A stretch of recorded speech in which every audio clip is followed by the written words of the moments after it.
প্রিয় দর্শক শ্রোতা এবং সুধীমণ্ডলী, আমি আসিফ বিন আলী আপনাদের সবাইকে স্বাগত জানাচ্ছি। আজকের এই পডকাস্ট সিরিজে আমাদের দ্য গ্লোবালিস্ট পডকাস্ট সিরিজ আপনাদের সামনে প্রেজেন্ট করা হচ্ছে বাংলা আউটলুকের পক্ষ থেকে, এবং এটা একটা joint venture between Globalist podcast series এবং বাংলা আউটলুক। এবং এই সিরিজে আমরা আলোচনা করব যে বিএনপির যে ৩১ দফা রয়েছে সেই ৩১ দফা নিয়ে, এবং ৩১ দফার স্ট্রেংথের দিকগুলো, ৩১ দফার কোন জায়গাগুলোতে আরো খানিকটা ইমপ্রুভ করা যেতে পারে।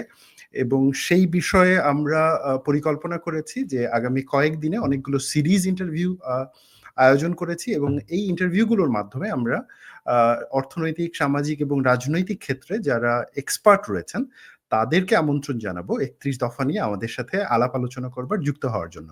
আমাদের পুরো পজিশন হচ্ছে নাগরিকের জায়গা থেকে একটি রাজনৈতিক দলের যে দফা রাষ্ট্র সংস্কারের জন্য তারা উপস্থাপন করেছেন সেটিকে নাগরিকের জায়গা থেকে ক্রিটিক্যালি দেখা এবং ক্রিটিক্যালি এঙ্গেজ হওয়া, এবং সেটিকে সামনে রেখেই আমরা এই পডকাস্ট সেশনগুলো আয়োজন করেছি। আজকে আমাদের এই সেশনে আমাদের সাথে যুক্ত হচ্ছেন ডক্টর সাইমুম পারভেজ। ডক্টর সাইমুম পারভেজ উনি লেকচারার, ডিডব্লিউ একাডেমিতে কাজ করছেন, এবং পাশাপাশি তিনি editor in chief Bangla Outlook. Doctor Saimum Parvez আমাদের সাথে যুক্ত হয়েছেন জার্মানির বন শহর থেকে। ডক্টর পারভেজ, আপনাকে স্বাগত জানাচ্ছি। আপনাকে অনেক ধন্যবাদ আমাকে আমন্ত্রণ জানানোর জন্য। আমাদের সাথে আরো যুক্ত হয়েছেন উন্নয়ন অর্থনীতিবিদ গালিব ইবনে আনোয়ারুল আজিম। গালিব ইবনে আনোয়ারুল আজিম তিনি ইউনিভার্সিটি অফ সাসেক্সে ডেভেলপমেন্ট স্টাডিজ নিয়ে পড়াশোনা করেছেন। একটা দীর্ঘ সময় তিনি বাংলাদেশ ব্যাংকে কাজ করেছেন, এবং পরবর্তীতে তিনি ইউনাইটেড নেশন এর একটা ডেভেলপমেন্ট ফান্ড রিলেটেড একটা প্রতিষ্ঠানেও কাজ করেছেন। এবং আমরা গালিব ইবনে আনোয়ারুল আজিমকেও স্বাগত জানাচ্ছি। গালিব ভাই, আপনাকে স্বাগত আমাদের সাথে যুক্ত হওয়ার জন্য। ধন্যবাদ আমাকে আমন্ত্রণ জানানোর জন্য। আমরা শুরুতেই প্রশ্নে চলে যাব, এবং যেহেতু আমি শুরু করেছিলাম আলোচনাটা যে আমরা মূলত একত্রিত হয়েছি নাগরিকের জায়গা থেকে ৩১ দফার স্ট্রেংথ এবং উইকনেস নিয়ে আলাপ আলোচনা করবার জন্য, এবং the Globalist podcast series in association with Bangla আউটলুকের যে ইন্টারভিউয়ের আজকে প্রথম সিরিজ, এবং প্রথম সিরিজে আমরা শুরু করতে চাই খানিকটা ব্যাকগ্রাউন্ড দিয়ে, অর্থাৎ কোন প্রেক্ষিতে, কেন, কিভাবে বিএনপির সামনে ৩১ দফা আসলো, বিএনপি প্রেজেন্ট করলো। তার আগে আমি ছোট্ট করে কনটেক্সট দিয়ে নিই। সেটা হচ্ছে যে ৫ আগস্ট পরবর্তী সময়ে যে রাজনৈতিক পরিবর্তন ঘটে, গণ অভ্যুত্থানের প্রেক্ষিতে বাংলাদেশের তৎকালীন প্রধানমন্ত্রী শেখ হাসিনা, তিনি তার সরকারের পতন ঘটে, এবং যে নতুন রাজনৈতিক বাস্তবতা তৈরি হয়েছে, এই বাস্তবতায় বিএনপি বাংলাদেশের অন্যতম বড় রাজনৈতিক দল হিসেবে তারা কিভাবে রাষ্ট্রকে দেখছে, তারা কিভাবে রাষ্ট্রের সংস্কার চাচ্ছে, সেগুলো নিয়ে জনপরিসরে অনেক আলাপ আলোচনা হচ্ছে। তো সেইটাকে মাথায় রেখেই আমি প্রথম প্রশ্ন করতে চাচ্ছি ডক্টর সাইমুম পারভেজ আপনার কাছে। আপনি যদি আমাদেরকে একটু বলেন যে কোন প্রেক্ষিতে, কেন, কিভাবে ৩১ দফা বিএনপি নিয়ে আসলো, এবং এটা দরকার কেন পড়লো? বর্তমানে বাংলাদেশে যে রাজনীতি চলছে সেই রাজনীতির যে পরিবর্তন দরকার সেটা নিয়ে কিন্তু খুব একটা দ্বিমত নাই। বাংলাদেশের যে রাজনীতি সেটা গত ১৫ বছর, বা আপনি যদি আরো একটু বড় স্কেলেও চিন্তা করে দেখেন যে গত কয়েক দশকে বাংলাদেশ যে ধরনের নিপীড়ন এবং লুটতরাজের মধ্যে দিয়ে গেছে, সেটাকে পরিবর্তন করা এবং পুরো দেশকে নতুন করে সাজানো, এবং যেসব সংস্কারের মাধ্যমে এই দেশকে মানে দেশের গুরুত্বপূর্ণ পরিবর্তন আনা যেতে পারে, সেগুলো নিয়ে অনেকেই আলোচনা করছিলেন। এবং দেখা গেল যে বেশ কয়েকবার প্রশ্নবিদ্ধ নির্বাচনের পরে যখন আওয়ামী লীগ এমন একটা জায়গায় এসে পৌঁছালো যে বাংলাদেশের সমস্ত প্রতিষ্ঠানকে তারা প্রায় ধ্বংসের দ্বারপ্রান্তে নিয়ে গিয়েছিল, সেই সময় প্রধান বিরোধী দল হিসাবে আমার কাছে মনে হয় যে বাংলাদেশ জাতীয়তাবাদী দল বিএনপি চিন্তা করেছিল যে এখন আমরা জনগণের সামনে এক ধরনের ভীষণ দেবার প্রয়োজন রয়েছে, একটা পথরেখা তৈরি করার প্রয়োজন রয়েছে, যে পথরেখার উপরে নির্ভর করে মানুষ বুঝতে পারবে যে যে দুঃশাসনের মধ্যে তারা এখন বসবাস করছে সেই দুঃশাসন পার হয়ে কি ধরনের শাসন, যদি এই শাসককে তারা পরিবর্তন করে তাহলে কি ধরনের শাসন তাদের জন্য অপেক্ষা করছে, বা আসলে বাংলাদেশ কি ধরনের শাসন ডিজার্ভ করে। এই যে আলোচনাটা, সেই আলোচনাটার একটা দীর্ঘ প্রক্রিয়ার মাধ্যমে কিন্তু 31 দফা এসেছে। তার মানে এটা শুধুমাত্র বিএনপির একার দফা না, যদিও বিএনপির 31 দফা বলা হয়, এটা আসলে বিএনপি এবং বিএনপি সমমনা যে দলগুলো রয়েছে, যারা একসাথে গণতান্ত্রিক অধিকার আন্দোলনের পথে সংগ্রাম করেছেন, তাদের একটা বড় অংশই আসলে পরবর্তীতে হয়তো জামাত এবং আরো দু একটা পার্টি আলাদা হয়েছে, কিন্তু মূলত যারা গণতান্ত্রিক সংগ্রাম একটা দীর্ঘ সময় ধরে আওয়ামী লীগের বিরুদ্ধে করে এসেছে, সেই সমমনা দলগুলো একসাথেই কিন্তু এই 31 দফার সাথে জড়িত। প্রথমে এটি 27 দফা ছিল এবং একটা বৃহৎ দল হিসাবে বিএনপিরই মূল অবদান এখানে রয়েছে সেটা বলা যায়, কিন্তু বিএনপির সাথে সাথে অন্যান্য যে সমমনা দলগুলো রয়েছে তাদের সাথে আলোচনার ভিত্তিতেই কিন্তু 31 দফার বিভিন্ন দফাগুলো তৈরি করা হয়েছে। এই 31 দফা তৈরি করার আগে আমরা দেখি যে রাষ্ট্রীয় পর্যায়ে এই দফাগুলো সাধারণ মানুষের কাছে যাতে ঠিক মতো প্রচার করতে না পারে তার কিন্তু নানা রকম ব্যবস্থা সে সময় আমরা দেখি। তার মানে মেইনস্ট্রিম মিডিয়াতে কিন্তু এই 31 দফা নিয়ে প্রচার এটা খুবই সাম্প্রতিক বিষয়। আমরা যদিও 31 দফা নিয়ে আলোচনা গত মোটামুটি 5-6 বছর ধরেই চলার কথা ছিল, কিন্তু আমরা দেখি শেখ হাসিনা সরকারের পতনের পর থেকেই 31 দফা নিয়ে আলোচনাটা বেশি শুরু হয়েছে। কিন্তু বিএনপি কিন্তু এর আগে তার প্রথমে হচ্ছে নিজেদের দলের মধ্যে নানা রকম সভা করেছে, এটা নিয়ে আলোচনা করেছে।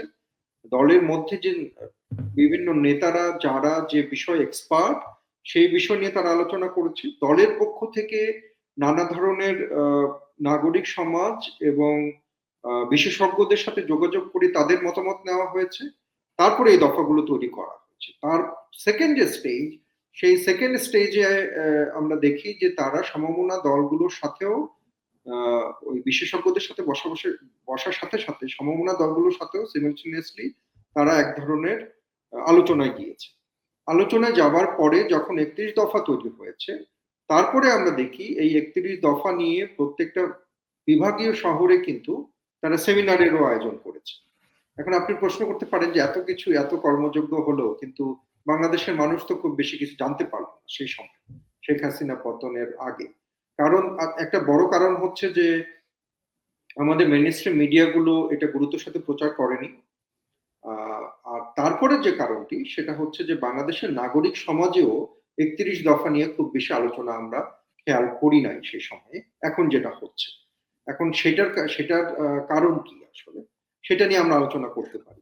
ডক্টর পারভেজ, আমরা ওই কারণটাতে যাব যে কেন আলোচনা হয়নি, কেন হওয়া উচিত। আমি মানে আপনার কথা প্রসঙ্গে একটা ফলো আপ কোয়েশ্চেন করতে চাচ্ছি যে 31 দফা প্রথমে ছিল 27 দফা, তারপরে এটা 31 দফা হলো। এই যে 27 দফা থেকে 31 দফার জার্নি, এইটা কেন হলো? না, 31 দফা আমি যতদূর জানি যে 31 দফা কোনো রিজিড কোনো নাম্বার না, অর্থাৎ এই 31 দফা কমতেও পারে, এটা বাড়তেও পারে। এবং বিএনপি যে বিভাগীয় সমাবেশ এবং এখন জেলাতে নানা রকম সমাবেশ করছে, সেই সমাবেশেও বলা হচ্ছে যে গণমানুষের এবং নাগরিক সমাজের পরামর্শ অনুযায়ী নানা ধরনের পরিবর্তন এখানে আসতে পারে।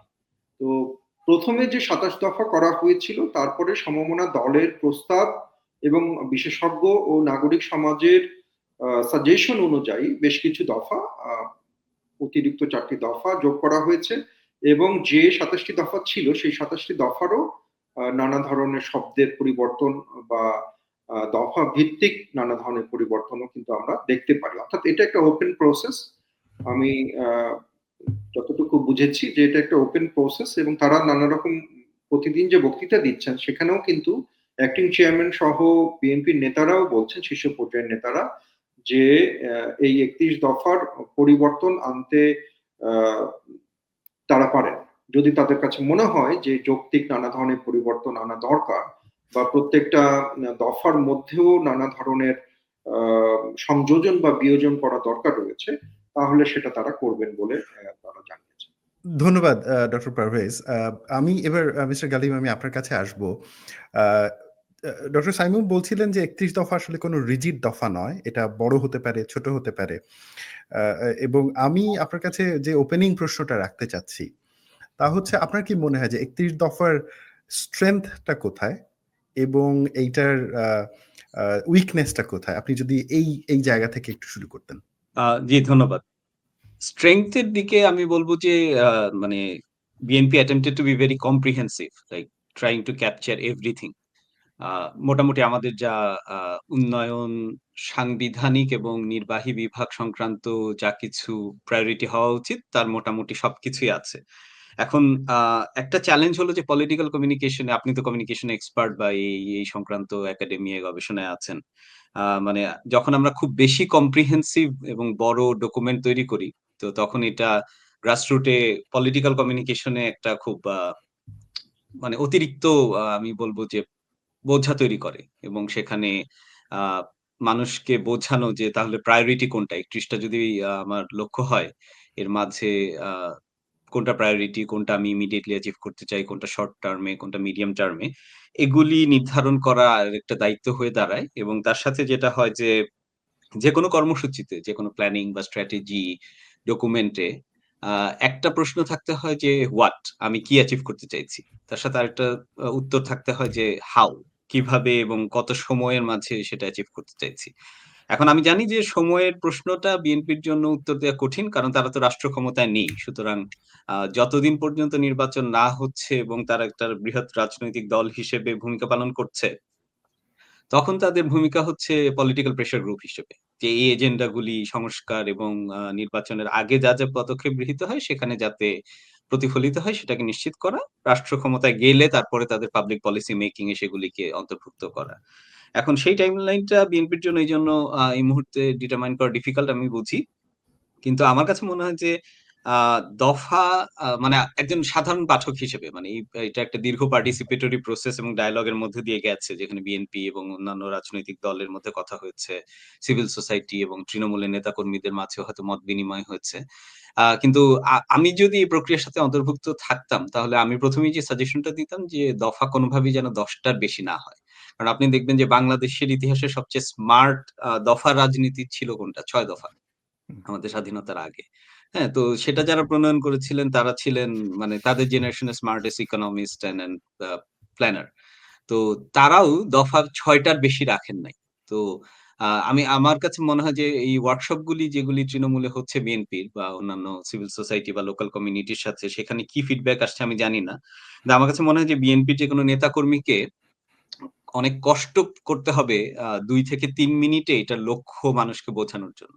তো ওই কাজটা যদি কেন্দ্র থেকে এবং নেতৃত্ব থেকে সহজ করে দিতে হয় তাহলে খুব আ স্পেসিফিক অ্যান্ড প্রিসাইজ একটা গোল দিতে হবে। এবং সেই ক্ষেত্রে আমার মনে হয় যে আ কি পয়েন্টার গুলি এবং দফাগুলি কমিয়ে আনা একটা স্ট্র্যাটেজি হতে পারে। যেহেতু সাইমুম ভাই বললেন যে এটা কোন রিজিড আ ডকুমেন্ট নয় এবং আমি সিউর যে যখন আমরা নির্বাচনের কাছাকাছি যাবো এবং ম্যানিফেস্টো নিয়ে তারা কাজ করবেন বিএনপির পক্ষ থেকে, তখন নিশ্চয়ই আরো বড় বা কম্প্রিহেন্সিভ একটা আউটলাইন এবং প্ল্যান আসবে। আ এখানে আ আরেকটা বিষয় উল্লেখ করতে চাই সেটা হলো আ এই ক্ষেত্রে বেশ কিছু দফা আছে যেগুলি আমার কাছে মনে হয় যে অন্যান্য অনেক রেগুলার রুটিন ওয়ার্ক এর মাঝে হারিয়ে যাচ্ছে। যেমন এখানে খুব গুরুত্বপূর্ণ একটা কথা এসেছে যে স্ট্রেংথ এর দিক থেকে যে আমরা ২ টার্মে বেশি কোনো প্রাইম মিনিস্টার ক্যান্ডিডেট দেখতে চাই না। এবং সেই ক্ষেত্রে একটা পরিবর্তন আসবে। তত্ত্বাবধায়ক সরকারকে আবার রেস্টোর করা হবে। তো এইগুলি হচ্ছে আমাদের কাছে আমার কাছে ব্যক্তিগতভাবে মনে হয় যে immediate priority. whereas kind of like a macro economic policy making বিনিয়োগ বান্ধব পরিবেশ তৈরি করা। এগুলি হচ্ছে যেকোনো একটা সরকারের রুটিন ওয়ার্ক, একটা সোশ্যাল ওয়েলফেয়ার প্রোগ্রামের আওতায়। তো রুটিন ওয়ার্ক কি আপনার আপনি তো সরকারে গেলে করবেনই। কম বেশি কিছুটা করবেন। সেই আ প্রায়োরিটিটা কি মানে এই এতগুলি দফার মধ্যে রাখা বা যুক্ত করে কি প্রায়োরিটি গুলিকে একটু ঝাপসা করে দেওয়া হচ্ছে কিনা পলিটিক্যাল কমিউনিকেশন এ সেটা আমার একটা দ্বিধা এবং ডাউট আছে। সো আমি এক্ষেত্রে বিএনপি নেতৃত্বকে পুনর্বিবেচনার জন্য অনুরোধ করব। যে এবং আরেকটা জিনিস হলো যে আমরা যখন ডেভেলপমেন্ট ডায়ালগ করি বা পলিসি ডায়ালগ করি, তো সেখানে যদি ৩০ টা গ্রুপের স্টেক হোল্ডার থাকেন, তারা ৩০ ধরনের মতামত নিয়ে আসেন। অনেক ক্ষেত্রে ৬০ টা বুলেট পয়েন্ট আসে। সো সামারিতে আমাদেরকে বলতে হয় যে শেষমেশ আমরা আসলে আগামী ২ বছরে বা ৩ বছরে ইমিডিয়েটলি কোন ৫ টাকে প্রায়োরিটাইজ করতে যাচ্ছি বা কোন ৩ টা কাজকে প্রায়োরিটাইজ করতে যাচ্ছি। তো আ আর বাকিগুলি কাইন্ড অফ রুটিন ওয়ার্ক এবং সেগুলি চলমান থাকবেই। সো বিএনপির পক্ষ থেকে আমার কাছে মনে হয় যে এই জিনিসগুলি হাইলাইট করা জরুরি এবং ইমিডিয়েট ৫ টা বা ১০ টা প্রায়োরিটি যেটা তারা হয়তো আগামী ৩ বছর বা ৫ বছর টাইমলাইনে অগ্রাধিকার দেবেন, সেটাকে কমিউনিকেট করা জরুরি। মিস্টার গালিব, আপনি ঠিকই বলেছেন এই জায়গাটাতে যে বাংলাদেশে এখন পর্যন্ত যদি আসলে সাকসেসফুল দফার রাজনীতি বলি, তাহলে হচ্ছে ৬ দফা। ওই অর্থে যে আ স্কুলের বাচ্চারাও এটা মুখস্থ বলতে পারে। এটলিস্ট আমার মনে আছে আমি যখন স্কুলের স্টুডেন্ট ছিলাম, আমরা খুব সহজে এটা মুখস্থ করতে পারতাম। পাশাপাশি দেখা যেত যে যখনই দফা অনেক বেশি হয়ে যায়, তখন কিন্তু এটা মনে রাখা, ওইটা মানুষের সাথে কমিউনিকেট করা অনেক মুশকিল হয়ে যায়। তো ফলে যেটা হয় যে পলিটিক্যাল এজেন্ডার সাথে ভোটারের একটা দূরত্ব তৈরি হয়। আমরা কমিউনিকেশনের জায়গা থেকে এই কারণে বলি যে অলওয়েজ একটা শব্দের উপরে বা একটা কনসেপ্টের উপরে ফোকাস করা। যেমন এবারের ইউএস ইলেকশন যেটা আপনারা নিজেরাও ফলো করেছেন। দেখবেন যে যদি আমি বলি যে ট্রাম্পের প্রচারণার জায়গা কোনটা ছিল? ইমিগ্রেশন। হিলারির প্রচারণার জায়গা কোনটা ছিল? সেটা ছিল হচ্ছে যে মোর উমেনস রাইটস এবং হচ্ছে যে অ্যাবর্শন রাইটস এই জায়গাগুলোতে।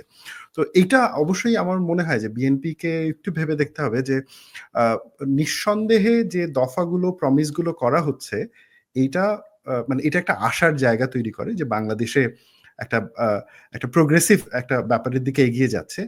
কিন্তু এটা আবার দেখতে হবে যে এটা তো আসলে আল্টিমেটলি ভোটারদেরকে বোঝাতে হবে।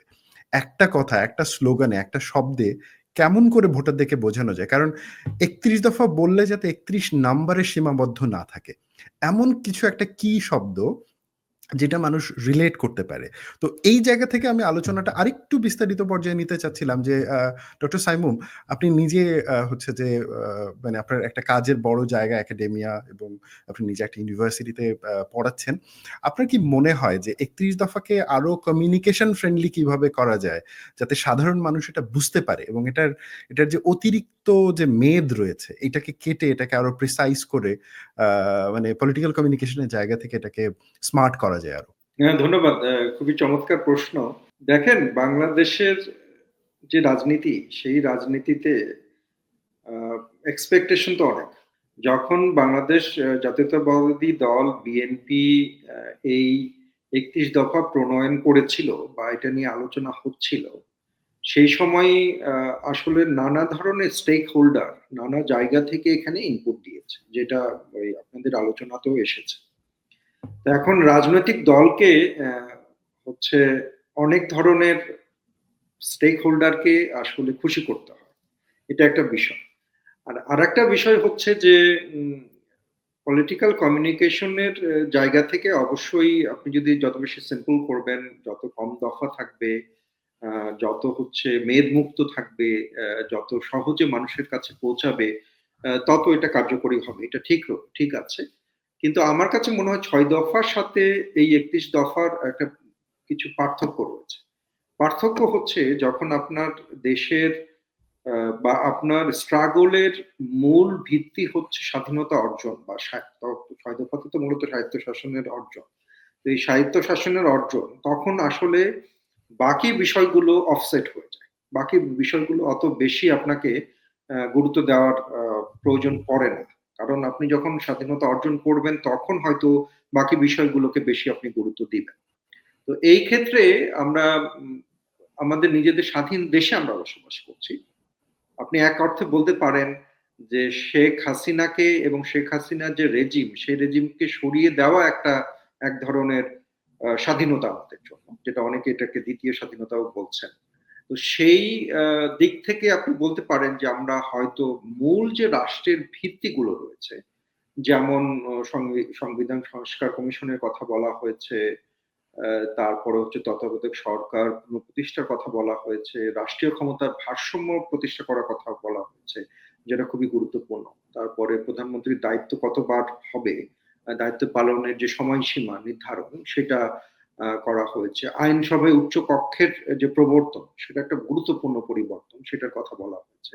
ইভেন সংবিধানের যে ৭০ অনুচ্ছেদ যে আবার নতুন করে সংযোগ নাকি ৭০ অনুচ্ছেদ বাতিল করে আ আপনার স্বাধীন মতামত দেবার যে সুযোগ করে দেওয়া, সেটাও কিন্তু একটা গুরুত্বপূর্ণ পরিবর্তন। এই যে প্রথম যে আমরা দেখি ৬টা-৭টা যে পরিবর্তন আছে, সেই পরিবর্তন আসলে রাষ্ট্র কাঠামোর একটা বড় ধরনের সংস্কার নিয়ে আসতে পারে।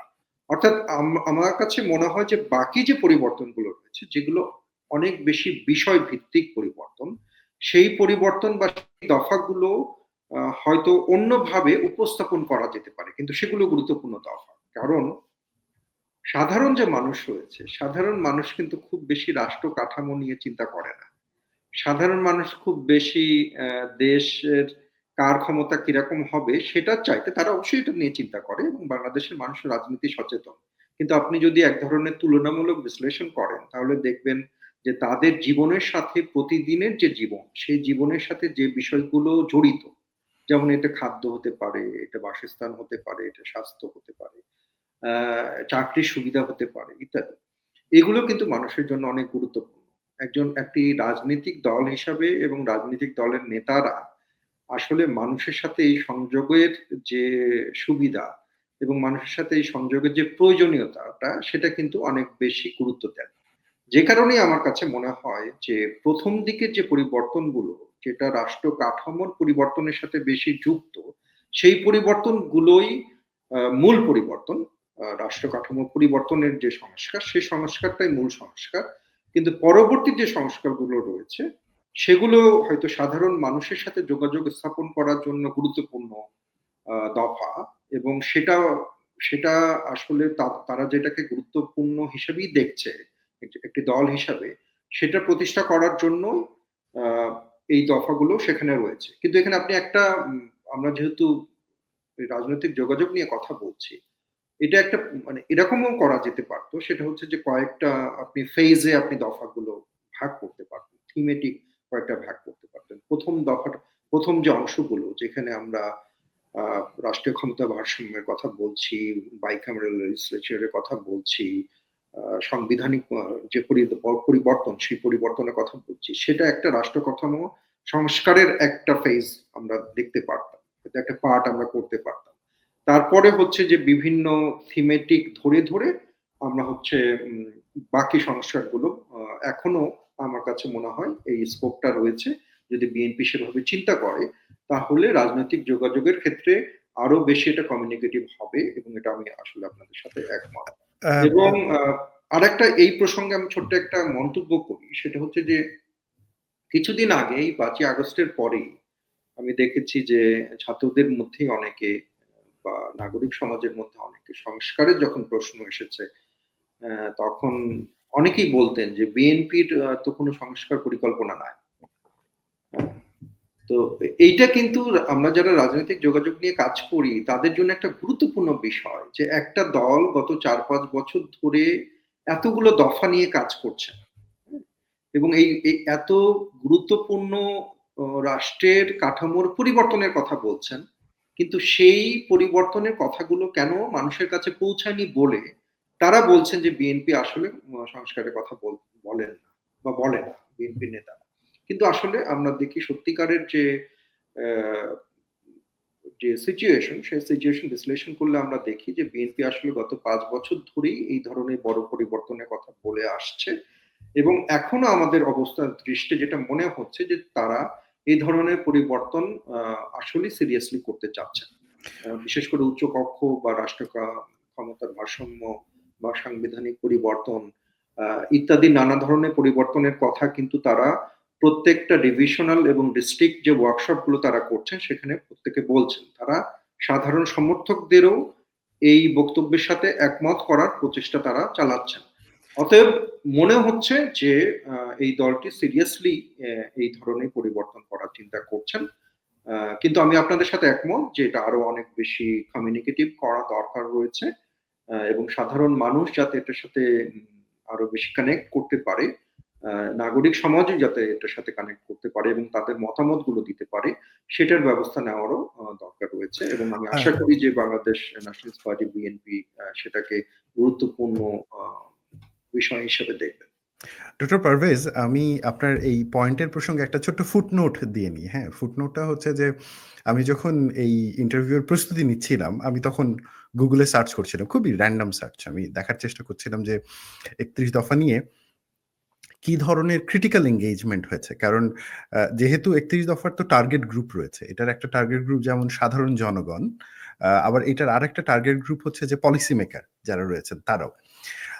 এবং আমি খুব হতাশ হয়ে লক্ষ্য করলাম যে সেখানে যে আর্টিকেলগুলো আসলো, আ এবং সেই আর্টিকেলগুলো খুবই ছোট, ছোট পরিসরে মূলত হচ্ছে যে এটা আমরা জার্নালিজমের ভাষায় বলি হচ্ছে যে আ আ মানে আ আ খুব ছোট কনটেক্সট বিহীন কিছু রিপোর্টিং ছিল এবং যেটার মূল কথাই ছিল যে আসলে গ্রেটনেসটা কোথায়, হ্যাঁ? কিন্তু আমি যেটা মনে করি যে ৫ আগস্টের পরে আমরা একটা নতুন পরিস্থিতির মুখোমুখি হয়েছি।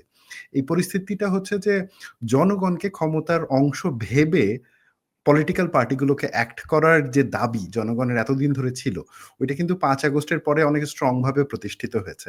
তো সেই জায়গা থেকে আমার মনে হয় যে এটা আসলেই, এবং আপনি ঠিকই বলেছেন যে বিএনপিকে এটা ভেবে দেখতে হবে যে এটাকে আরো কিভাবে আ আ মানে সমাজের যে স্টেক হোল্ডাররা রয়েছে, সিভিল সোসাইটি, তারপরে হচ্ছে যে চিন্তক যারা রয়েছেন, তারপরে নাগরিক সমাজ যারা রয়েছে, এমনকি ছাত্র যারা রয়েছে তাদের সাথে কিভাবে এটাকে আরো সহজে কমিউনিকেট করা যায়, ফিডব্যাক আদান-প্রদানের মাধ্যমে এটাকে আরো বেশি ইমপ্রুভ করা যায়। এবার ডক্টর পারভেজ, আপনাকে ধন্যবাদ এই পয়েন্টটা আনার জন্য। আমি এবার একটু আলোচনাটা আরেকটু দফা কেন্দ্রিক নিয়ে যেতে চাচ্ছি এবং ১ম এই আমি আ আ যেহেতু আজকে মিস্টার গালিব আমাদের সাথে আছেন এবং উনার একটা স্পেশালাইজেশন এর জায়গা হচ্ছে আ ডেভেলপমেন্ট ইকোনমিক্স। তো বিএনপির এই ৩১ দফায় ইকোনমি নিয়ে বেশ কিছু দফা রয়েছে। তার মধ্যে অন্তত ৬ টি দফা রয়েছে যেটি ইকোনমির উপরে ফোকাস করে। আ এবং মূল যে দফা আমি বলব যে যেটা একদম ইকোনমিকে সরাসরি অ্যাড্রেস করছে সেটা হচ্ছে ১৫তম দফা এবং এখানে একটু বলে নিই যে আ বিএনপির ৩১ দফার ২ টো ভার্সন আমরা তাদের ওয়েবসাইটে পাচ্ছি। তাই এই দফার নাম্বারে একটু চেঞ্জ হতে পারে। আ এ কিন্তু আমরা যে ভার্সনটা ফলো করছি সেখানে দেখছি যে ১৫তম দফায় বলা হচ্ছে যে অর্থনৈতিক ন্যায় বিচার নিশ্চিত করবার লক্ষ্যে বিশেষজ্ঞ অর্থনীতিবিদ ও গবেষক, অভিজ্ঞ ব্যাংকার, কর্পোরেট নেতা, প্রশাসনিক অভিজ্ঞতা সম্পন্ন ব্যক্তির সমন্বয়ে একটি অর্থনৈতিক সংস্কার কমিশন গঠন করা হবে। মুক্তিযুদ্ধের মূল মন্ত্র সাম্য, মানবিক মর্যাদা ও সামাজিক ন্যায় বিচারের নিরিখে প্রবৃদ্ধির সুফল সুষম বন্টনের মাধ্যমে ধনী দরিদ্রের বৈষম্য দূর করা হবে। উপরিক্ত সাংবিধানিক সংস্কার কমিশন, আ আ আমি ধরে নিচ্ছি এটা হচ্ছে অর্থনৈতিক সংস্কার কমিশন, প্রশাসনিক সংস্কার কমিশন, জুডিশিয়াল সংস্কার কমিশন, মিডিয়া কমিশন এবং অর্থনৈতিক সংস্কার কমিশনগুলি সুনির্দিষ্ট সময়ের মধ্যে প্রতিবেদন দাখিল করবে, যেন সংশ্লিষ্ট সুপারিশসমূহ দ্রুত বাস্তবায়ন করা সম্ভব হয়। তো মূলত এই দফার যে ১ম পয়েন্টটা সেটা হচ্ছে যে অর্থনৈতিক কমিশন গঠন করা, সামাজিক আ যে বৈষম্য এটা দূর করা, ধনী দরিদ্রের মধ্যে গ্যাপ কমিয়ে আনা। আ আ আ মিস্টার গালিব, আপনার কি মনে হয় যে এটা আসলে বিএনপি কিভাবে এই কাজটা করতে পারে? কারণ ইভেনচুয়ালি তো তাদেরকে এই দফাগুলো আ পলিসি আকারে নিয়ে যেতে হবে। আপনার যে ডেভেলপমেন্ট ইকোনমিস্ট এর পয়েন্ট অফ ভিউ থেকে আপনার কি মনে হয় যে এটাকে কিভাবে আসলে সামনে এগিয়ে নিয়ে যাওয়া যায়? এই কাজগুলি কিন্তু এখন সমান্তরালে চলছে। বর্তমান অন্তর্বর্তীকালীন সরকার বেশ কিছু কমিশন গঠন করেছেন, যার মধ্যে ইতিমধ্যে আমরা সে অর্থনৈতিক যে শ্বেতপত্র প্রকাশ হয়েছে। আ ব্যাংক সংক্রান্ত একটি আ কমিটি হয়েছে। তারা ব্যাংকিং রিফর্ম এবং বর্তমানে যে ক্রাইসিস চলছে সেটাকে সামাল দেওয়ার জন্য একটা কৌশলপত্র তৈরি করার চেষ্টা করছেন। তো এক্ষেত্রে আমার কাছে মনে হয় যে আ বিএনপি এখন কিভাবে এই এক্সিস্টিং কমিশন গুলির সাথে এনগেজ হবে এবং তারপরে এই কমিশনগুলি থেকে নিশ্চয়ই পজিটিভ এবং আ কার্যকর কিছু অন্তত প্রস্তাব আসবে। সেই প্রস্তাবগুলিকে বিএনপি কিভাবে এগিয়ে নিয়ে যাবে, অর্থাৎ এগুলিকে টিকিয়ে রাখা।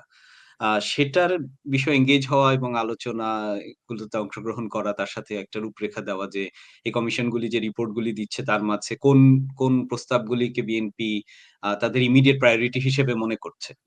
এবং এটা শুধু এই অর্থনীতি সংক্রান্ত দফার ক্ষেত্রে নয়। আমি অনুরোধ করব যে প্রত্যেকটি দফার ক্ষেত্রেই বেশ কিছু ইন্ডিকেটর তৈরি করা এবং একটা টাইমলাইন তৈরি করা। সেই ইন্ডিকেটর আপনারা যদি সাস্টেইনেবল ডেভেলপমেন্ট গোল দেখেন, তো সেখানে দেখবেন যে ১৭ টা গোল আছে। তার আ একে প্রত্যেকটি গোলের বিপরীতে একাধিক ইন্ডিকেটর আছে এবং সেগুলির অনেকগুলি কোয়ান্টিফাইড, অর্থাৎ আমরা একটা নাম্বার অ্যাচিভ করতে চাই একটা সার্টেন টাইমলাইনে 2030 র মধ্যে।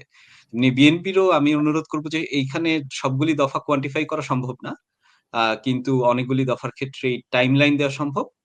বেশ কিছু অর্থনৈতিক দফার ক্ষেত্রে কোয়ান্টিফিকেশন ও করা সম্ভব যে আমরা বেকারত্ব ২০২৫ সালে এত% আছে, আমরা এটাকে ২০২৮ সালে এত% এ নামিয়ে আনতে চাই। হ্যাঁ? তাহলে মানুষের সাথে কমিউনিকেট করা ইজি হয় যে আপনি স্পেসিফিকলি মানে কি অ্যাচিভ করতে চাইছেন।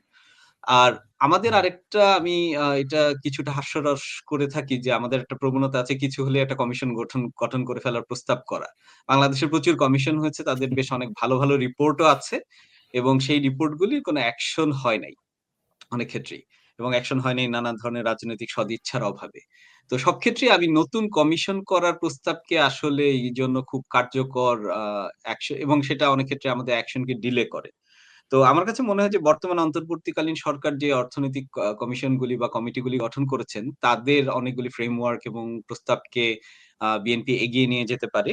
আ একটা জিনিস আমি আমার পার্সপেক্টিভ থেকে মিসিং দেখছি, এটা মনে হয় যে বিএনপির কমিউনিকেট করা উচিত অর্থনৈতিক ক্ষেত্রে। সেটা হচ্ছে যে ফিসকাল পলিসি এবং মনিটারি পলিসি এই ২ টাকে আলাদা করে দেখা এবং সেই ক্ষেত্রে কেন্দ্রীয় ব্যাংককে স্বাধীন করে দেওয়া। এবং যেটা বাংলাদেশে বর্তমান যে ব্যাংকিং ক্রাইসিস এর মূল, সেটা হচ্ছে যে নির্বাহী বিভাগ আ কেন্দ্রীয় ব্যাংকের গভর্নরকে যখন ইচ্ছা নির্দেশ দিতে পারছে এবং প্রভাব বিস্তার করতে পারছে এবং রাজনীতিবিদ এবং দুর্নীতিবাজরা ব্যাংক থেকে টাকা লুটে নিয়ে যেতে পারছে। তো এই জিনিসটা আমার কাছে মনে হয় যে বিএনপির নির্দেশনায় প্রতিফলিত হওয়া উচিত যে তারা আসলে একটা স্বাধীন তারা নির্বাহী বিভাগের ক্ষমতায় ভারসাম্য আনার কথা বলছেন, তেমনি অর্থনৈতিক ব্যবস্থাপনার ক্ষেত্রে একটা স্বাধীন কেন্দ্রীয় ব্যাংক এবং আমি প্রস্তাব করব যে সেই ক্ষেত্রে কেন্দ্রীয় ব্যাংকের গভর্নরের মেয়াদ হওয়া উচিত ৮ বছর এবং তিনি স্বাধীনভাবে ফিসকাল পলিসির সাথে কোঅর্ডিনেট করবেন কিন্তু তার থেকে ডিরেক্টিভ নেবেন না। যেগুলি স্বাধীন আ অনেক সেন্ট্রাল ব্যাংকে আমরা উন্নত বিশ্বে দেখে থাকি। সেটা মনে হয় একটা গুরুত্বপূর্ণ আ পদক্ষেপ হতে পারে। আর এই প্রস্তাবগুলিতে আমি কিছু ট্র্যাডিশনাল চিন্তার ছাপ পাই এবং সেগুলি মূলত আমাদের বামপন্থী চিন্তার ছাপই আমি বলব। সেটা হচ্ছে যে বন্ধ হয়ে যাওয়া পাটকল, বস্ত্রকল, চিনি কল ইত্যাদিকে চালু করা। এখন এগুলিকে আমার কাছে মনে হয় যে প্রতিশ্রুতি ঢালাওভাবে না দিয়ে কেস বাই কেস জাজ করতে হবে। হ্যাঁ, আমরা কি চিরকাল পাটের ব্যবসাতেই থাকবো? হ্যাঁ, আমাদের রাষ্ট্রের খরচ কি বা ভর্তুকি কি পাট কল যেগুলি ৩০-৪০ বছর ধরে লস দিয়ে এসেছে এটাকে পুনরায় চালু করার পেছনে ধাবিত হবে? নাকি এটা আমরা এখন সেমিকন্ডাক্টর ইন্ডাস্ট্রির দিকে যাবো? আমরা কি ইনোভেটিভ নতুন কিছু ইন্ডাস্ট্রি তৈরি করব। সেই দিকে ধাবিত হবে কিনা। এবং এক্ষেত্রে আমি একটা কম্প্যারিজন আনতে চাই যে আপনি দেখবেন যে গত ১৫ বছরে বিএনপির মূল প্রতিদ্বন্দ্বী যদি আমরা ধরি আওয়ামী লীগ, তাদের আ সমস্ত পলিটিক্যাল প্রস্তাব, তাদের কর্মকাণ্ড যাই হোক না কেন, হ্যাঁ? তাদের ম্যানিফেস্টো থেকে পলিটিক্যাল প্রস্তাব এবং সব দফা বা ম্যানিফেস্টো সবকিছুই কিন্তু ছিল খুবই ফিউচারিস্টিক এবং বর্তমান চতুর্থ শিল্প বিপ্লবের সাথে তাল মিলিয়ে ওগুলোকে তারা ধার করতো এবং এগুলোকে তারা পলিটিক্যাল ন্যারেটিভ মেকিং এ ব্যবহার করত। হ্যাঁ? তো এই ভিজুয়ালাইজেশন গুলো আমার কাছে মনে হয় যে বিএনপির পক্ষ থেকে আসতে হবে। কারণ এই ৩১ দফা আমাকে কোথায় নিয়ে পৌঁছায়? এই ধরনের একটা ভিজুয়াল রূপরেখা আমার সাধারণ জনতাকে দিতে হবে। যেমন আওয়ামী লীগ ২০০৮ এ তাদের ম্যানিফেস্টোতে বলেছিল যে ডিজিটাল বাংলাদেশ।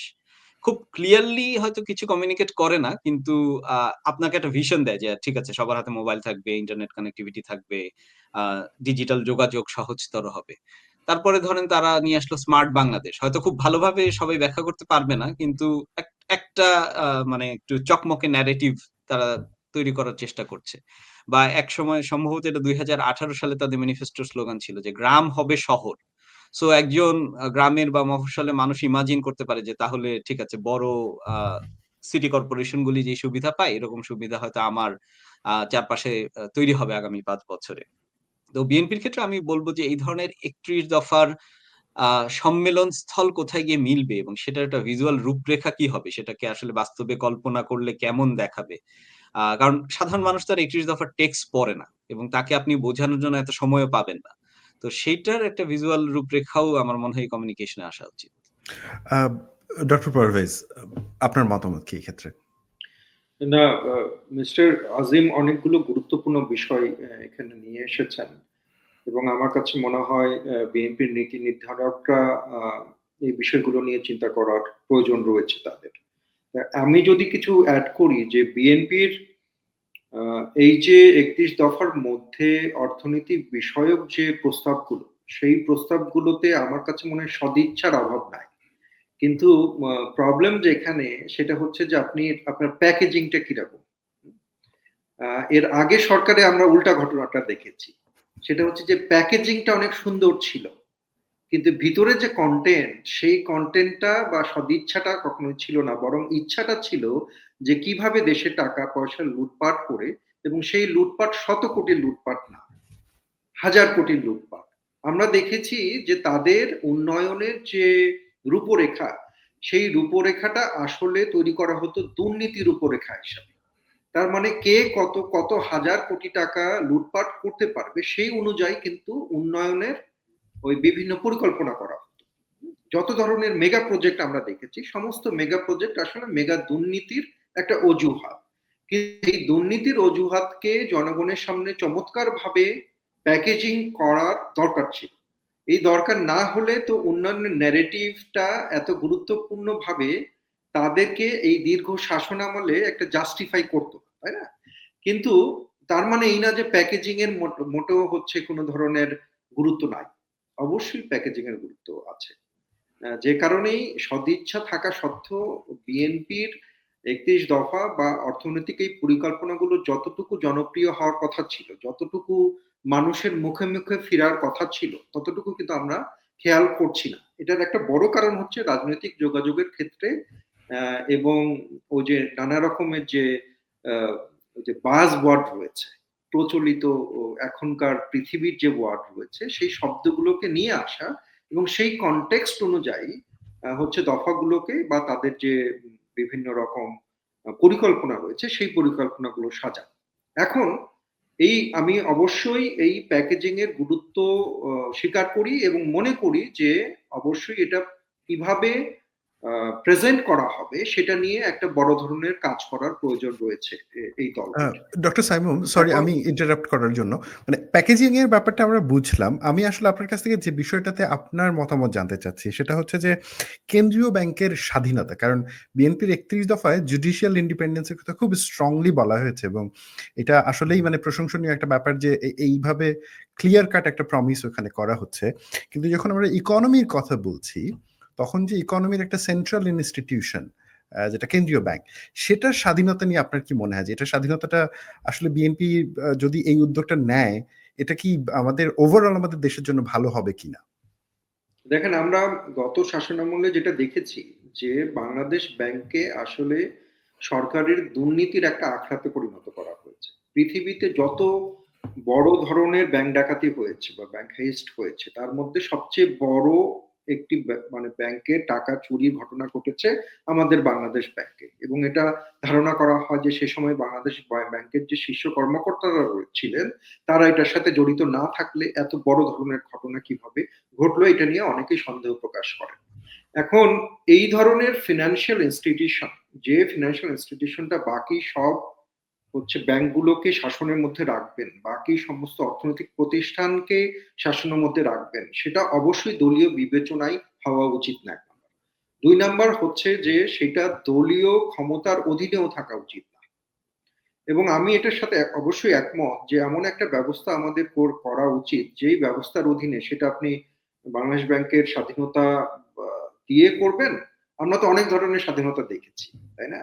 আমরা স্বাধীন প্রতিষ্ঠান হিসাবে বলছি না যে আমরা হচ্ছে জুডিশিয়ারিকে তো শেখ হাসিনা বলতেন যে এটা স্বাধীন প্রতিষ্ঠান, কিন্তু জুডিশিয়ারির ঘাড়ের উপরে বন্দুক রেখেই তো আসলে এত নির্যাতন করা হয়েছে বিরোধী দলের সাথে এবং যে কেউ হচ্ছে সরকারের বিরুদ্ধে যারা সমালোচনা করেছে সবার সাথে। অতএব বাংলাদেশ ব্যাংকে আমরা নীতিগতভাবে বলতে পারি যে সেন্ট্রাল ব্যাংক হিসাবে তাকে আমরা সর্বোচ্চ স্বাধীনতা দেওয়া উচিত। কিন্তু এই স্বাধীনতা অনুযায়ী তারা আসলেই স্বাধীন প্রতিষ্ঠান হিসাবে যাতে গড়ে ওঠে সেই ব্যবস্থাটাও কিন্তু আমাদের করতে হবে। শুধুমাত্র নামে মাত্র স্বাধীনতা দিলে তো হবে না। কিন্তু আমি যে আলোচনাটা করতে চাচ্ছিলাম যে বিএনপির সদিচ্ছা কেন রয়েছে অর্থনৈতিক এই সংস্কারের পিছনে, তাতে কয়েকটা ওয়ার্ডিং আমি আপনাদের বলি। সেটা হচ্ছে, একটা বলছে পার্টিসিপেট কারা কারা করবে। এই যে কমিশন গঠন করা হবে সেই কমিশনের পার্টিসিপেশনটা দেখেন, এখানে কিন্তু বলা হচ্ছে যে অর্থনৈতিক বিষয়ক যারা বিশেষজ্ঞ রয়েছে তারা, শুধুমাত্র রাজনৈতিক নেতাদের কথা কিন্তু বলা হচ্ছে না, শুধুমাত্র অর্থমন্ত্রীর কথা কিন্তু বলা হচ্ছে না, বা সরকারি কর্মকর্তার কথা বলা হচ্ছে না, বরং সমস্ত বিশেষজ্ঞ যারা হচ্ছে অর্থনীতি নিয়ে কাজ করেন তাদের সমন্বয়ে আমরা মানে বিএনপি একটা কমিশন করার কথা এখানে প্রস্তাব করছে। এবং আর একটা যে গুরুত্বপূর্ণ কথা বলা হয়েছে সেটা হচ্ছে যে ইনইকুয়ালিটি যাতে নির্মূল করা হয় সেটা হবে মূল লক্ষ্য। এখন বাংলাদেশে আপনি যদি গত কয়েক বছরে আন্তর্জাতিক হচ্ছে বিভিন্ন রিপোর্ট দেখেন তাহলে সবচেয়ে বেশি নতুন মিলিয়নিয়ারের সংখ্যা বেড়েছে কিন্তু যেসব দেশগুলোতে, সেই তালিকায় বাংলাদেশ শীর্ষে আছে। বাংলাদেশে কিন্তু প্রচুর মিলিয়নিয়ার হয়েছে। তার মানে আমাদের যে বৈষম্য, অর্থনৈতিক বৈষম্য, সেই বৈষম্যটা এত প্রকট যে একদিকে আমরা দেখেছি যে অসংখ্য মানুষ বারবার দারিদ্র সীমার নিচে চলে গিয়েছে, আরো বেশি দরিদ্র হয়েছে, এবং সেই সাথে সাথে সবচেয়ে বেশি মিলিয়নিয়ার ও আমরা তৈরি করেছি এই দেশ থেকে। অর্থাৎ যদি একটা দলের লক্ষ্য থাকে যে এই অর্থনৈতিক বৈষম্যটা কি করা, এটা বিমোচন করা, তাহলে আমি বলবো যে তারা তাদের সদিচ্ছা রয়েছে। এখন এই সদিচ্ছাটা আসলে বাস্তবে রূপ নেওয়ার জন্য যেটা দরকার সেটা হচ্ছে যে আপনি কবে এই কাজটা করবেন সেই টাইমলাইনটা নির্ধারণ করে দেওয়া, এবং সেই সাথে সাথে আসলেই এই কাজটা মেজারেবল কিনা, যেটা মিস্টার আজিমও বললেন একটু আগে, যে আপনি যদি কোয়ান্টিফাই না করেন, এটা যদি এক ধরনের ভেগ টার্মের মধ্যে আপনি রাখেন, তাহলে কিন্তু আবার আমরা বলতে পারবো না আসলে যে কতটুকু উন্নয়ন আসলে হয়েছে বা কতটুকু পরিবর্তন আসলে হয়েছে। এবং আমি অবশ্যই একমত যে এই ধরনের কমিশন শুধু নামে কমিশন করলে তো হবে না, কিন্তু আবার এর বিপরীত দিকেও যদি আপনি চিন্তা করে দেখেন যে কমিশন না করে আপনি কি করবেন, তাই না? তার মানে কমিশন না করে আপনি যেটা করতে পারেন সেটা হচ্ছে যে হয়তো শুধুমাত্র মন্ত্রণালয়কে আপনি দায়িত্ব দিতে পারেন। বরং আমি এই ধরনের কমিশন যদি আসলেই সমাজের যারা রিলেভেন্ট এক্সপার্ট রয়েছে তাদেরকে যদি জায়গা দেয়, তাদের বক্তব্য যদি আসলেই এখানে গুরুত্বপূর্ণ বক্তব্য হিসেবে সরকার কাউন্ট করে, তাহলে এই ধরনের কমিশনের গুরুত্ব রয়েছে। কিন্তু কমিশন যদি শুধুমাত্র নামকাওয়াস্তে কমিশন হয় এবং কমিশন করার জন্য কমিশন হয়, তাহলে অবশ্যই সেটা প্রশ্নবোধক বলে আমি মনে করি। ধন্যবাদ ডক্টর পারভেজ। কমিশনের ক্ষেত্রে আমাদেরকে আবার এটাও মাথায় রাখতে হবে যে কাকে নেওয়া হচ্ছে, কেন নেওয়া হচ্ছে, কিভাবে নেওয়া হচ্ছে। কারণ আমরা যেটা দেখি যে বাংলাদেশের সবকিছু এত বেশি পলিটিসাইজড। আমি বলছিলাম যে পলিটিসাইজড হওয়া খারাপ। আমি বলছি যে পলিটিসাইজেশনের সাথে যদি প্রফেশনালিজমটা থাকে, তাহলে যেটা হয় যে পলিটিসাইজেশনের যে রিস্ক, এটা রিডিউস হয়ে যায়। তো কমিশন হোক আর যেটাই হোক, আমার ধারণা যে এই রাজনৈতিক দল যখন কাজ করবেন তারা এই প্রফেশনালিজমের দিকে বেশি গুরুত্ব দিবেন।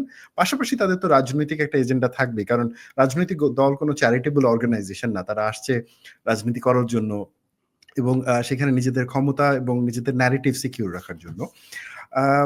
আমি আলোচনাটা এবার আরেকটু মানে অর্থনীতির সাথে রিলেটেড শ্রমের দিকে নিয়ে যেতে চাচ্ছি। আমরা আলোচনার একেবারেই শেষ পর্যায়ে চলে আসছি, তাই খুব মানে কুইক কিছু কোয়েশ্চেন করব আপনাদের দুজনের কাছে। বাট আমি প্রথমে আসবো মিস্টার আজিমের কাছে। আজিম, আপনার কাছে ১৬ দফা, আমি বিএনপি ১৬ দফা ১৭ দফাটা নিয়ে একটু দৃষ্টি আকর্ষণ করছি, যেখানে মুদ্রাস্ফীতির আলোকে শ্রমিকের ন্যায্য মজুরির কথা বলা হয়েছে, শিশু শ্রম বন্ধ করার কথা বলা হয়েছে, নিরাপদ কর্ম পরিবেশের কথা বলা হয়েছে এবং গণতান্ত্রিক ট্রেড ইউনিয়নের অধিকার প্রতিষ্ঠা করার কথা বলা হয়েছে। তো এই যে অনেক কয়টা প্রমিস কিন্তু, এবং প্রমিসগুলো খুবই মানে আসলে অনেক দিনের দাবি যে শ্রমিকের অধিকার থাকবে, ন্যায্য মজুরি থাকবে, শিশু শ্রম থাকবে না, সঠিক কর্মপরিবেশ থাকবে এবং ট্রেড ইউনিয়ন থাকবে। আপনার কি মনে হয় এইটা বাস্তবায়ন করার ওয়ে কি হতে পারে, বা এটা এবং এটার চ্যালেঞ্জ কি হতে পারে? শ্রমিক মজুরির ক্ষেত্রে আপনার রেজিস্ট্যান্সটা আমরা কনস্ট্যান্টলি দেখছি যে সব আমলেই মূলত কারখানা মালিকদের পক্ষ থেকে, এবং তারা সবসময় বলছেন যে আমরা স্ট্রাগল করছি, আমরা প্রতিযোগিতায় পিছিয়ে পড়বো, আমরা ব্যবসা হারিয়ে ফেলবো ইত্যাদি ইত্যাদি। তো সেখানে অর্থনীতিবিদদের নানান ধরনের গবেষণা এবং কাউন্টার মতামত আছে। তো অনেকে বলছেন যে তারা যে পরিমাণ লাভবান হয়েছেন সেটার একটা ন্যায্য অংশ শ্রমিকদের ভাগে পৌঁছাচ্ছে না, এবং সেটা একটা বৈষম্যের বড় ধারক এবং বাহক হয়ে উঠছে।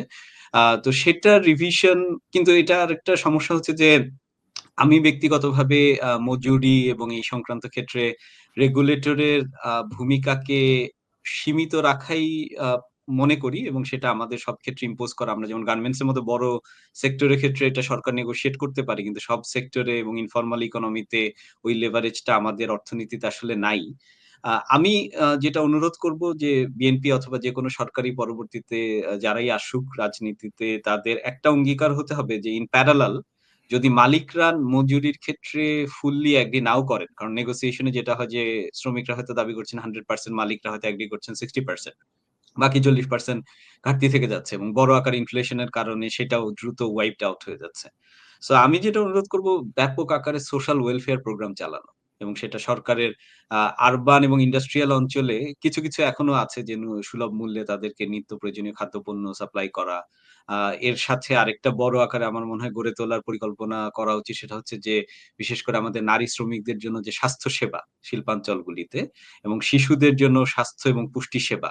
এগুলির ক্ষেত্রে আমার কাছে মনে হয় যে সরকার ডিরেক্টলি পাবলিক রিসোর্স অ্যালোকেট করে শ্রমিক পরিবারগুলির হাতে পৌঁছে দিতে পারে। তাহলে আমাদের মূল লক্ষ্য কি? আমাদের মূল লক্ষ্য হচ্ছে যে তাদের জীবনের মান এবং তাদের জীবনের অভিজ্ঞতা যাতে আরেকটু বেটার হয় এবং তাতে পরবর্তী জেনারেশন যাতে শিক্ষা ন্যূনতম একটা আ সেকেন্ডারি এডুকেশন পর্যন্ত অ্যাভেইল করতে পারে এবং কর্মদক্ষ নাগরিক হিসেবে গড়ে ওঠে। তো সেইজন্য শিক্ষা এবং স্বাস্থ্য এই ২ ক্ষেত্রে শ্রমিকদের আ পেছনে social welfare a public resource খরচ করার জন্য আমি সরকারদের মানে পরবর্তী সরকার এবং বিএনপি তাদের নীতি নির্ধারকদের অনুরোধ জানাবো। আমি ব্রিফলি একটা পয়েন্ট যোগ করতে চাই। এটা হচ্ছে এই আউটরিচ এর ক্ষেত্রে ৩১ দফার আ ক্ষেত্রে। সেটা হচ্ছে যে প্রত্যেকটি দফা বা একাধিক সেক্টরাল যেটা আপনি সংসদ সংস্কারের কথা বলছেন অথবা জুডিশিয়ারির সেক্ষেত্রে আপনারা বিএনপির পক্ষ থেকে নীতি নির্ধারকরা যেটা চিন্তা করতে পারেন সেটা হচ্ছে কিছু পলিসি চ্যাম্পিয়ন ডিপ্লয় করা। যারা হয়তো সমাজের গণ্যমান্য বুদ্ধিজীবী অথবা আ ইভেন অনেক খ্যাতিমান সেলিব্রিটিও হতে পারেন। আমরা যেটা করি যে ইউএন বা অন্যান্য ইন্টারন্যাশনাল অর্গানাইজেশন এর ক্ষেত্রে এই ধরনের ইন্টারন্যাশনাল সেলিব্রিটিদেরকে একটা স্পেসিফিক এজেন্ডার সাথে যুক্ত করি। আমাদের যে আ ব বর্তমান অন্তর্বর্তীকালীন সরকার প্রধান ডক্টর মোহাম্মদ ইউনূস তিনি এরকম অনেক সোশ্যাল কজ এর সাথে যেমন ইউনিসেফ তাকে গ্লোবালি বিভিন্ন ক্যাম্পেইন এ আ সামনে রাখত। তো এটা করলে এবং যেটা আওয়ামী লীগের কাছ থেকে কিছু জিনিস সাংগঠনিকভাবে শিক্ষা নেওয়ার আছে সেটা হচ্ছে যে তারা দেখবেন যে বিভিন্ন বিষয়ে অনেকগুলো উপকমিটি করে ফেলতো এবং সেই উপকমিটিতে প্রফেশনালদেরকে, বুদ্ধিজীবীদেরকে, সেলিব্রিটিদেরকে জায়গা দিত এবং এতে একটা মানে কিছুটা এক্সাইটমেন্টও তৈরি হতো যে তারাও নিজেরা তাদের বলয়ে ওই জিনিসগুলি প্রিচ করতেন। সো বিএনপি এই মুহূর্তে এরকম উপকমিটি বা এই দফাগুলিকে নিয়ে কাজ করার জন্য টেকনিক্যাল আলাদা, আলাদা কোর গ্রুপ করেছে কিনা আমি জানি না। কিন্তু সেটা তারা বিবেচনা করতে পারেন যে সেখানে আ এবং এটা একটা ভ্যালিডিটিও দেয় যে আপনি ধরেন পার্টির পক্ষ থেকে একজন নেতাকে অথবা একজন বুদ্ধিজীবী বা একজন টেকনোক্রেট কে অ্যাসাইন করলেন যে উনি এই এজেন্ডাটা নিয়ে কাজ করবেন। এবং তখন জনগণের মাঝে কিন্তু একটা আস্থা জন্মায় যে আচ্ছা দে আর সিরিয়াস অ্যাবাউট ইট। কারণ তারা অলরেডি এই প্রস্তাবের বিপরীতে পারসনটা কে হবেন, টিমটা কি হবে সেটা নিয়ে তারা অলরেডি চিন্তাভাবনা শুরু করে দিয়েছেন এবং হয়তো সেই কমিটিগুলির অনেক নেতৃবৃন্দকে আমরা দেখব যে পরবর্তীতে তারা হয়তো ওই ক্যাবিনেট গুলি সামলাবেন বা ওই পার্লামেন্টারি কমিটিগুলোতে তারা জোরালো ভূমিকা পালন করবেন। তো এটা একটা মানে দফার পেছনে আবার হিউম্যান রিসোর্স ডিপ্লয় করা এবং ফেসটা আ দেখানো জনগণকে যে আমি আ এই দফাগুলি বাস্তবায়ন করব কিন্তু অমুককে লিডারশিপে রেখে বা এই টিমটাকে লিডারশিপে রেখে করব। তো সেই ধরনের একটা মনে হয় সাংগঠনিক কর্মকাণ্ড তাদের পক্ষ থেকে নিলে সেটা তাদেরকে আরো শক্তিশালী করবে এবং এটার আউটরিচ কেও শক্তিশালী করবে। আমি মিস্টার আজিম আপনার কাছে আমার একদম শেষ প্রশ্ন আমি জানতে চাইবো যে এই যে ৩১ দফা আমরা এতক্ষণ আলাপ আলোচনা করলাম এবং আমরা আলাপ আলোচনার আগেও যে পড়াশোনাটা করছিলাম সেইটার ভিত্তিতে আপনার কি মনে হয় যে ভবিষ্যৎ বাংলাদেশ আমরা চিন্তা করছি এবং সেইখানে তো অনেকগুলো রাজনৈতিক দল তাদের নিজেদের দফাগুলো নিয়ে তাদের নিজেদের এজেন্ডাগুলো নিয়ে মানুষের সামনে প্রেজেন্ট করছে এবং এটা পরবর্তীতে আমরা দেখব যে ইলেকশনের মাধ্যমে কোন দল ক্ষমতায় আসবে এবং যে আসবে সে তাদের দফাগুলো ওই অনুযায়ী বাস্তবায়নের চেষ্টা করবে।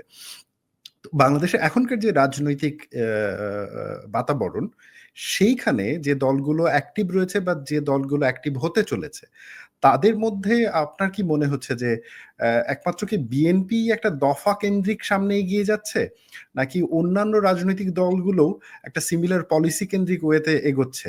মানে আপনি এই জায়গাটাতে কিভাবে দেখেন? আমার কাছে মনে হয় যে মানে আমরা যদি খোলাখুলি বলি যে আ জাতীয় নাগরিক কমিটি যেটা গঠিত হয়েছে এবং আমাদের তরুণ ছাত্র নেতারা যারা এই আন্দোলনের অগ্রভাগে ছিলেন তারা অনেকে বলছেন যে তারা সামনে হয়তো একটা নতুন রাজনৈতিক দল নিয়ে আসবেন। এবং তাদেরও কিছু আ মানে বুদ্ধিকেন্দ্রিক চিন্তা এবং বলয় রয়েছে। তো ডেফিনিটলি তারাও এরকম কিছু রূপরেখা নিয়ে আসবেন। একটা পজিটিভ দিক হচ্ছে যে বিএনপির ৩১ দফায় যেটা আমরা প্রতিফলিত হতে দেখছি সেটা হলো আবারও হিউম্যান রিসোর্স এর দিকে ইনভেস্টমেন্ট অ্যান্ড ডেভেলপমেন্ট কে ফিরিয়ে নিয়ে যাওয়া। আওয়ামী লীগের গত দশকে যেটা ছিল যে ইনফ্রাস্ট্রাকচার এর বুম এবং ইনভেস্টমেন্ট। হ্যাঁ? আপনি সেতু, মেট্রো রেল ইত্যাদি দেখিয়ে বলছেন যে এটাই উন্নয়ন। কিন্তু তার বিপরীতে যেমন আমরা কমিটমেন্ট দেখতে পাচ্ছি যে 5% অফ দ্যা জিডিপি ইনভেস্টমেন্ট বা বাজেটের ইনভেস্টমেন্ট হচ্ছে স্বাস্থ্য খাতে যেতে হবে। শিক্ষা খাতে যেতে হবে। শ্রমিকের বেকার ভাতা মজুরি নিশ্চিত থাকবে। করতে হবে। বেকার ভাতা থাকবে। সো সোশ্যাল ওয়েলফেয়ার এর দিকে এবং হিউম্যান ক্যাপাবিলিটি এনহান্সমেন্ট এর দিকে বিনিয়োগের যে আলাপটা বিএনপি শুরু করেছে আমার কাছে মনে হয় যে আমাদের সিভিল সোসাইটি, একাডেমিয়া এবং অন্যান্য বলয় থেকে, মিডিয়া থেকেও অন্যান্য ইমার্জিং কিংবা এক্সিস্টিং দলগুলিকেও ওই চাপে রাখতে হবে যে ভবিষ্যতে যেই ক্ষমতায় আসুক না কেন, তার উন্নয়নের ন্যারেটিভ এবং ফোকাস হতে হবে মানুষ কেন্দ্রিক, নট ইনফ্রাস্ট্রাকচার কেন্দ্রিক। কারণ ইনফ্রাস্ট্রাকচারের মধ্যেই দুর্নীতির সুযোগ বেশি থাকে এবং সেখানে এটাকে পলিটিক্যাল ন্যারেটিভে মিথ্যা প্রচারণা ব্যবহার করে মানুষকে বিভ্রান্ত করার সুযোগও তৈরি হয়। whereas kind of human development is boring, it's kind of more challenging। হ্যাঁ, একটা ব্রিজ করার চেয়ে 5% মানুষকে বেশি পরিমাণে আহ আহ, দক্ষতা বৃদ্ধি করা অনেক বেশি কষ্টকর একটা প্রক্রিয়া। তো সেই প্রক্রিয়ার দিকে আমাদের পলিটিক্যাল ন্যারেটিভ এবং আমাদেরকে নিশ্চিত করতে হবে যে বিএনপি এবং অন্যান্য দলগুলি যাতে ওই পলিসি মেকিং পলিটিক্স এর দিকে নিজেদেরকে নিয়ে যায় এবং একে অপরের সাথে প্রতিযোগিতা করে সবাই বেটার প্রোডাক্ট অফার করতে উদ্যোগী হয়, যে যে না আমার স্ট্র্যাটেজি অন্যদের চেয়ে বেটার এই ক্ষেত্রে, কিন্তু ফোকাসটা হচ্ছে হিউম্যান ডেভেলপমেন্টের ক্ষেত্রে। তো ওই দিকে আমি আশা করি যে আমরা সবাই পলিটিক্যাল এজেন্ডাকে ওই দিকে পুশ করার ক্ষেত্রে কনস্ট্যান্ট আমাদের কার্যক্রম এবং লেখালেখির মাধ্যমে চাপ সৃষ্টি করে যাব। ধন্যবাদ। ধন্যবাদ মিস্টার গালিব। সাইমুম পারভেজ, 30 সেকেন্ডে পলিটিক্যাল এজেন্ডা নতুন বাংলাদেশে কি হওয়া উচিত এবং সেক্ষেত্রে অন্যান্য দলের সাথে এবং বিএনপির অবস্থান নিয়ে আপনার কি বক্তব্য? খুব বাংলাদেশের সাম্প্রতিক রাজনীতিতে আমরা তিনটা অ্যাক্টর দেখতে পাচ্ছি, তিনটি রাজনৈতিক দল। এক নম্বর হচ্ছে আমরা যদি বাংলাদেশ ন্যাশনালিস্ট পার্টি বিএনপি, দুই নম্বরও যে জাতীয় নাগরিক কমিটি এবং তাদের যে নতুন দল তৈরি করার একটা প্রক্রিয়া দেখতে পাচ্ছি, এবং 3 নম্বর হচ্ছে জামাতে ইসলাম।